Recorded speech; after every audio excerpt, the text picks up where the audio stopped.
আসসালামু আলাইকুম। দেশের অদ্ভুত ভয়ঙ্কর সব কাহিনীর মধ্য দিয়ে আরো একটি তুঘলকে কাণ্ড ঘটে গেল। তা হচ্ছে আমাদের রপ্তানি আয়ের $23 বিলিয়ন কোনো হদিস মিলছে না, কোনো হিসেব পাওয়া যাচ্ছে না। এত এত টাকা কি উধাও হয়ে গেল, নাকি অন্য কিছু ঘটেছে? আমরা যেভাবে বিশ্লেষণ করি না কেন, এর প্রত্যেকটি ব্যাখ্যায় আমাদের সামনে ভয়ঙ্কর চিত্র উপস্থাপন করে। কারণ 1000-2000 কোটি টাকা নয়, $2334 কোটি, অর্থাৎ প্রায় 2.25 লাখ কোটি টাকা বাংলাদেশের বর্তমান বাজেটের পুরো 1/3 টাকা কোথায় গেল? কি হয়েছে এই টাকা? রপ্তানি উন্নয়ন ব্যুরো 2022-23 অর্থ বছর এবং 2023-24 অর্থ বছর, এই দুই অর্থ বছরের প্রথম 10 মাস করে, অর্থাৎ মোট 20 মাসে যে অঙ্ক আমাদের জানিয়েছিল যে 9,314 কোটি টাকা পণ্য রপ্তানি হয়েছে, অর্থাৎ আমাদের রপ্তানি আয় হওয়ার কথা 3,114 কোটি টাকা। কিন্তু বাংলাদেশ ব্যাংক এতদিন পর তা অ্যাডজাস্ট করতে গিয়ে বলছে না, এই পরিমাণ অর্থ আমাদের আয় হয়নি, আয় হয়েছে এরও 25% কম। অর্থাৎ যেটা বলছিলাম, $23 বিলিয়ন আমাদের কম আয় হয়েছে। তাহলে আমরা কিভাবে বিচার করতে পারি? যদি আমরা প্রথমেই ধরে নিই যে কি কি হতে পারে, যে প্রধান 3টি কারণ ধরে নিই। এটি হচ্ছে যে কাস্টমসের মাধ্যমে যে হিসেবটি রপ্তানি উন্নয়ন ব্যুরো বা ইপিবি পেয়ে থাকে, সেই হিসেবটি ইপিবি হয়তো ওভার রিপোর্টিং করেছে, অর্থাৎ কোথাও একই হিসাব 2 বা 3 বার করেছে। অথবা কি হতে পারে, হতে পারে যে রপ্তানিকারকরা সরকারের কাছ থেকে ভর্তুকি নেওয়ার জন্য, সাবসিডি নেওয়ার জন্য তারা ফুলিয়ে ফাঁপিয়ে তারা রপ্তানি আয়টি বেশি দেখিয়েছে, অর্থাৎ রপ্তানির মাত্রাটি বেশি করে তুলে ধরেছে। আর কি হতে পারে 3 নম্বর, সেটা হচ্ছে যে ঠিকই এই পরিমাণ অর্থের পণ্য রপ্তানি হয়েছে, কিন্তু এই যে $23 বিলিয়ন বেশি অর্থ তা দেশে আসেনি, এই টাকাটা পাচার হয়ে গেছে, পাচারের মধ্যে রয়ে গেছে। টাকা যেহেতু আসেনি সেহেতু সেটাকে তো পাচারই বলা হবে। আমরা কোনটি ধরবো? আর যদি অন্যভাবে ধরি, না আসলে এই পরিমাণ পণ্য রপ্তানি হয়নি, ব্যবসায়ীরাও বেশি দেখায়নি, অথবা হিসেবেও কোনো ভুল হয়নি, এটি আসলে সরকার বেশি দেখিয়েছে। যেহেতু দেশের সামগ্রিক অর্থনৈতিক অবস্থার সঙ্গীন ভয়ঙ্কর অবস্থা, সেহেতু জনগণকে বোঝাচ্ছে না আমরা তো ঠিকই আছে, উন্নয়নের জোয়ারে দেশ ভাসছে, আমাদের এত দুর্যোগের মধ্য দিয়ে, আন্তর্জাতিক বিভিন্ন সংকটের মধ্য দিয়ে আমাদের রপ্তানি ঠিকই বাড়ছে। বলা হচ্ছে গার্মেন্টস পণ্যের নতুন নতুন বাজার তৈরি হচ্ছে, এবং সেই জায়গা থেকে ফুলিয়ে ফাঁপিয়ে সরকার হয়তো বেশি দেখিয়েছে, বা সরকারের নির্দেশে ইপিবি এই হিসেবটি দিয়েছে।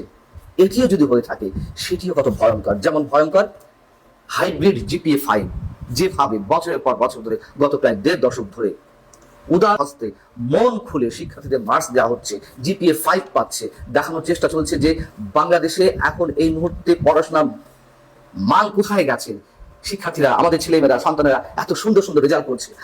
আসলে সবই তো ফাঁপা। কিভাবে মার্কস দেওয়া হচ্ছে আমরা জানি না।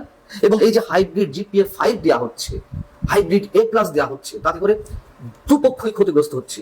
এক অর্থে যারা সত্যি সত্যি প্রকৃতভাবে খেটে GPA-5 পাচ্ছে, সেই ছেলেটি দেখছে যে যে না সারা বছর পড়াশোনা করেনি, সেও GPA-5 পাচ্ছে। প্রকৃত মেধাবীদের মধ্যে এক ধরনের হতাশা তৈরি হচ্ছে। আবার যারা পড়াশোনা না করেও GPA-5 পাচ্ছে, তাদের মধ্যে একটা হতাশাগ্রস্ত প্রজন্ম গড়ে উঠছে। তার কারণ উচ্চশিক্ষায় গিয়ে অথবা চাকরি বাকরির ক্ষেত্রে তারা যখন টিকতে পারছে না প্রতিযোগিতায়, তারা নিজেরাও হতাশাগ্রস্ত হয়ে পড়ছে যে এত ভালো রেজাল্ট করে আসলে আমাদের তাহলে কি হচ্ছে। একটা হতাশাজনক জাতিতে পরিণত করা হচ্ছে আমাদেরকে, অন্তত এদিক থেকে। ঠিক সেইভাবে ফুলিয়ে ফাঁপিয়ে দেখানো হয়েছে সরকারের পক্ষ থেকে যে এই পরিমাণ অর্থের পণ্য রপ্তানি হচ্ছে, দেশ তো ভালোই চলছে। ঠিক যেমনটা ফুলিয়ে ফাঁপিয়ে সবসময় দেখানোর চেষ্টা হচ্ছে আমাদের রিজার্ভের পরিমাণ যেভাবে প্রতিনিয়ত কমছে, সরকারের পক্ষ থেকে বলছে না এগুলো সব ভুয়া হিসেব, এগুলো সব বাজে হিসেব, এগুলো মিথ্যা বলা হচ্ছে সব গণমাধ্যমে। আর কত এইভাবেই চলছে। এবং উন্নয়নের জোয়ারে যে দেশ ভাসছে, যে রূপকথার গল্প আমাদেরকে শোনানো হচ্ছে, এবং যার প্রকৃত চিত্রটা তো এখন পাওয়া যাচ্ছে। সরকার পাগল হয়ে গেছে ঋণের জন্য, দেশে দেশে ঋণের জন্য দ্বারস্থ হচ্ছে। এটাই তো এখন প্রকৃত চিত্র। ঋণে জর্জরিত হয়ে ঋণ করে ঘি খাওয়ানো হয়েছে, বা তারা নিজেরা ঘি খেয়েছে। যত বেশি প্রকল্প তত বেশি চুরি। আরেক দিক থেকে সেই কথা তো নিশ্চয়ই বলা যায়, বড় বড় মেগা প্রজেক্ট অহেতুক বিনা কাজে নেওয়া হয়েছে ঋণ করে। আর সেই উন্নয়নের জোয়ারে এখন কতটা ভাটা করেছে সেটা আমরা খুব ভালোই বুঝতে পারছি।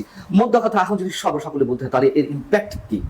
এর ইম্প্যাক্টই হচ্ছে খুব ছোট্ট ক্ষুদ্র একটি কথা, সঠিক তথ্য না থাকলে অর্থনীতি সম্পর্কে, যেমন কোনো দেশের সরকার বা অভিজ্ঞ মহল প্রকৃত চিত্র সম্পর্কে ধারণা পান না, ঠিক একইভাবে সঠিকভাবে কোনো পরিকল্পনাও প্রণয়ন করা যায় না।